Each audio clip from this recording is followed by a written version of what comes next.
Meski kredit usaha rakyat KUR telah digulirkan sejak beberapa tahun lalu, masyarakat masih tetap mempercayakan kreditnya di LPD. Alasan dibaliknya adalah LPD menawarkan syarat yang mudah dan proses pelayanan yang cepat. Kredit usaha rakyat KUR telah dikucurkan pemerintah sejak beberapa tahun lalu. Namun KUR dengan bunga ringan 7% setahun tersebut tidak memberikan ancaman bagi LPD. Kepala LPD Tuke Made Dwiantara mengatakan, justru dengan adanya KUR, masyarakat yang menjadi nasabah di LPD selama ini tidak beralih.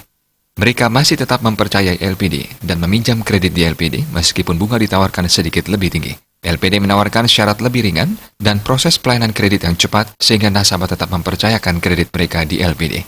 Bahkan nilai pinjaman kredit cenderung meningkat setiap tahun. Barang tentu kita adalah sudah menyiapkan berbagai strategi ya di dalam pelaksanaan ataupun ekspansi kredit, yaitu berupa kredit yang betul-betul menyentuh ke masyarakat yang intinya lebih bersaing daripada KUR yang dimiliki oleh lembaga ataupun perbankan ya. Terkait angka kredit macet seperti di LPD Tuke, angkanya cukup kecil.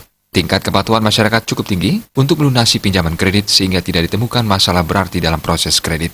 Suparyana, Bali TV.